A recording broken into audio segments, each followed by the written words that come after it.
Earlier from when the London bus was set on fire, and a number of vehicles were also set ablaze. Well, David Lammy, the MP for Tottenham, has released a statement with regards to the violence that has happened this evening, saying, having spoken with IPCC, local police and Duggan family, he said, the scenes currently taking place in our community are not representative of the vast majority of people in Tottenham. Those who remember the destructive conflicts of the past will be determined not to go back to them. He added, we already have one grieving family in our community, and further violence will not heal that pain.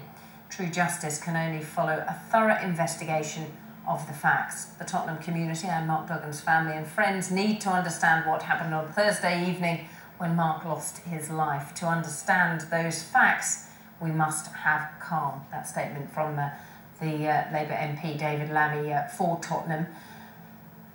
And there we have pictures of the latest pictures that we've received from Tottenham of two vans that were set on fire near residential flats in Riots Close, just off Tottenham High Road. And over the last hour, a spokesman for the Mayor of London, Boris Johnson, released a statement as well, saying, where there are real concerns in the community, it is right that there is a proper investigation.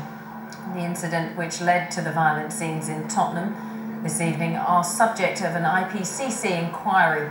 Violence and destruction of property will do nothing to facilitate this investigation, and we urge those involved to respect the rule of the law. Well, former Riot Squad officer Graham Wetton told Stephen Dixon how the police will be trying to contain the situation. Yeah, I think they were expecting some disorder in Tottenham. They obviously had that tonight. From what the pictures I've been seeing from your cameras, they had a low-level policing presence at the police station first of all, and then that's escalated into serious disorder, which is what you're looking at now, and they've been deployed reinforcements into the area. And with the time that's gone on since it started, I would now expect them to have significant police resources in and around Tottenham dealing with the crowds that are coming into the area. Presumably this sort of operation is very difficult though when you have so many people and people coming out onto the streets to join in, if you like, and all those side streets and a moving crowd, a difficult area to police for those officers. Yes, it is, and with a hostile, violent crowd that they're facing now, who are throwing petrol bombs and missiles at them. And I think we saw earlier the police officers with the riot shields distancing the crowd away from the junction, so the fire brigade can be deployed into the building that was on fire that they're now dealing with, and you can see in the pictures now they're putting that building out. The bus would be left to burn in the street. I'm sure there was nobody on that bus. That would have been the first priority. If there were people suspected of being on that bus and left to light, they would have deployed immediately to the bus rather than the building. So I think they're taking it slowly now. They deploy officers into the area, make sure they've got sufficient resources in the surrounding streets, and slowly bring the area under control.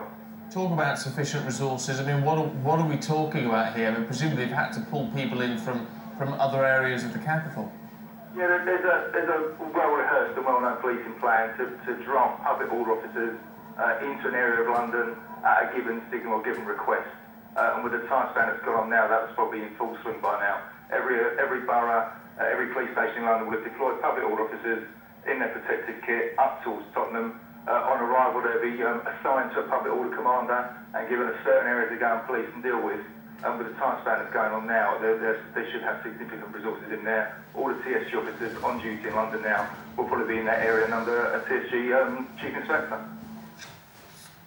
So there we have scenes from earlier in Tottenham High Street as a London bus was set on fire. A number of vehicles were also set ablaze. Properties, residential and shops have been looted. We've been getting reports from residents that they've had to evacuate their homes, some of them in the nearest to the violence because they've had their homes broken into and items stolen from their homes. So there we have scenes from earlier in the evening, and all the police vans that have been deployed have been sometimes greeted by people throwing missiles at the police vans as they've made their way along Tottenham High Road.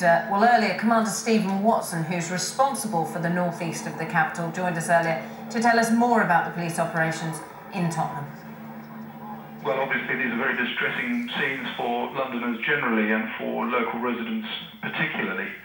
And I think it's important that we emphasise that the safety of the public is of paramount importance to us. And also, of course, the safety of our own staff and other emergency services. As you can see from footage, the fire brigade are deployed in numbers as well. And of course, we have ambulance colleagues on standby should any injury ensue. I think the important point to note, of course, is that we have deployed a significant number of police officers to the scene. Our staff are very well trained and led, and we are exercising contingency plans which are well rehearsed.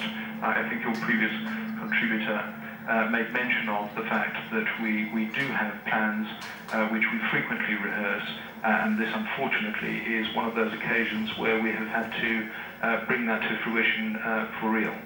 Can you give us